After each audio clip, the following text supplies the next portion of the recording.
Netflix The Witcher Season 2. Does it slay the competition, or does it fall flat?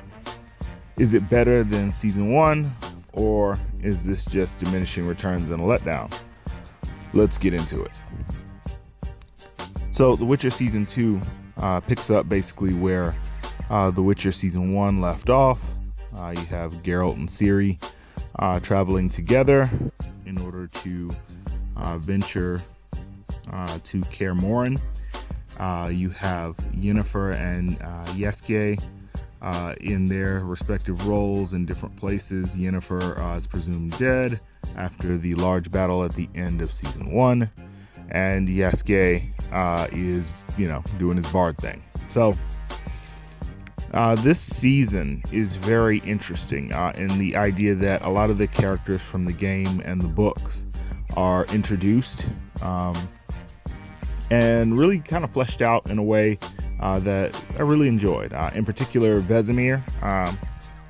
We know after the Netflix animated movie, we got to see a lot of young Vesemir, and this pretty much continues that narrative of Vesemir being a reluctant father and teacher to the rest of the Witchers, and that's carried on to really, really great returns. Like, I really enjoyed the Vesemir character in this. Henry Cavill as Geralt of Rivia is still pretty phenomenal. He definitely does a lot of the heavy lifting when it comes to the performances. And the reason I can say that is because some of the performances are mediocre. Some of them are strong, but it definitely runs the gamut in terms of the actors' portrayals of different characters.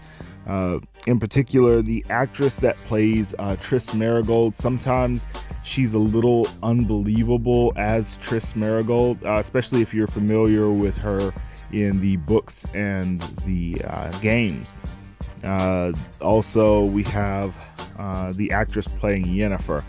I don't know if it's the script or her acting. I want to say it's the script, though, because you can tell that she can act, but the script does not lend itself to portraying her as the Yennefer that fans of the Witcher media, whether that be the games or the books, are used to. She actually comes off really childish at times and sort of petty.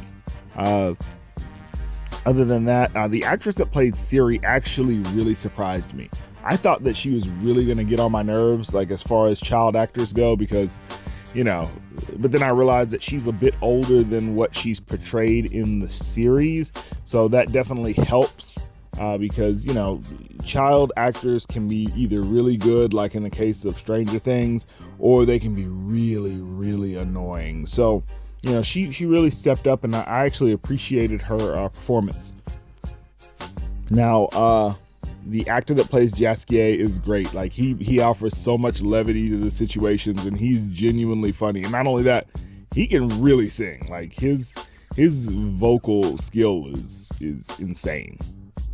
So with that being said, let's get into some of the, let's say, more negative aspects of this. So the story is far more coherent than the first season. There's none of the random time jumps. You don't have that really here. Everything is pretty laid out in a linear fashion as far as the passage of time is concerned. However, there are a lot of tropes that enter into this, a lot of newer tropes that Hollyweird is definitely trying to make a thing. In particular, you have the aspect of all the female characters downing the male characters. Now, this isn't done like extremely in like the way that it's been done in other series where it's just egregious. It's not even done as badly as it was done in the first season of The Witcher, but it's still there. Also, this story, even though you get more Geralt sprinkled out throughout the entire series, is definitely a story of, it's definitely that really irritating trope that we saw like in Star Trek Picard And in other series where it's like, this is the girl who's the key to everything. Her mere existence changes the entire world as we know it. And even though, as a fan of the books and the games, Siri is very, very important and integral to the world, she is not the end-all be-all to everybody's struggle. And I feel like they really put a lot of narrative burden on this character, because when you see it, you'll understand, like, they make her out to be this fix-all for everybody's problems in very specific ways that is just not congruent with the other media that she's portrayed in. Like, her power set in general is just insanity in this particular portrayal, whereas in other iterations of the source material, it's definitely, she definitely has fantastic powers, but they're more toned down and measured. Whereas in this, I mean, I'm surprised she didn't just take off flying. Like, she literally can do whatever the plot kind of demands of her, and that's just irritating, especially because the actress does so well in the role. Other than that, the performances by the other mages, some of them are just kind of cringeworthy and eye-rolling, but nobody is more irritating than the leader of the elves. In particular, they take a character who is known as the King of the Elves, and they basically subjugate him to his partner, who is a female elf, which I was not in the source material at all. And it's just, again, one of those, modern day tropes of, everybody being kind of subservient to the female characters. And she is just annoying. Like, everything about her is annoying. And you see it just more and more. And she is really like the irritating factor going through. None of the other mages are even hold a candle to how irritating she is. And the big bad of the story, she is actually the most interesting, even though her dialogue is very limited. Her performance and the way that she goes about her machinations throughout the story is really cool. There's an underlying subplot. All of the villains are actually really cool. There's a mage. I'm not going to spoil it for you of his origins, but his power set, like the way he uses just this one particular power set, is really innovative and cool. And then you have other villains. Now, the monster design is amazing. They really did well with the CGI in this particular presentation. Also, the way that the actors react to the CGI, in particular Siri and Geralt, the way that they are able to act when it comes to the CGI presence of the monsters is really, really commendable. It doesn't seem like they're not there, like they're just reacting to an invisible force, and I really appreciated that. So you get to see them really step it up when it comes to the action sequences and the fights. The fights are really, really good. The costume design is also a lot better this season than it was in the first season.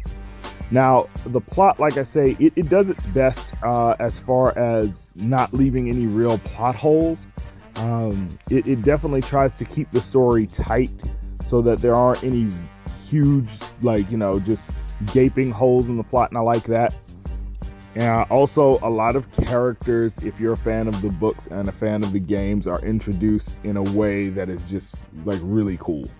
I'm not going to spoil that, but there's a certain spy and there's a certain troop of little people that just come into the story and just made me smile. So I was really, really happy about that. So I liked this season of The Witcher. It still has its problems, but it's definitely going in a direction that I would be really, really, really enthusiastic about seeing a season 3 for. But like I say, one thing they really do need to tone down this girl that's the key to everything story, because like I say, it's just not fair from a narrative perspective and from a performance perspective to saddle the character of Siri with so much in a way that it kind of makes it unbelievable, and it'll definitely take some people out of the experience, but overall it's definitely enjoyable. I would give this a solid 9 out of 10 just for all the positives, even though the negatives did get on my nerves. So with that being said, guys, we'll see you on the next one. Remember, guys, please try to watch like the whole video all the way through. It definitely helps us get through the YouTube algorithm so we can reach more people, and we'll see you on the next one. 8-Bit Heroes out. Peace.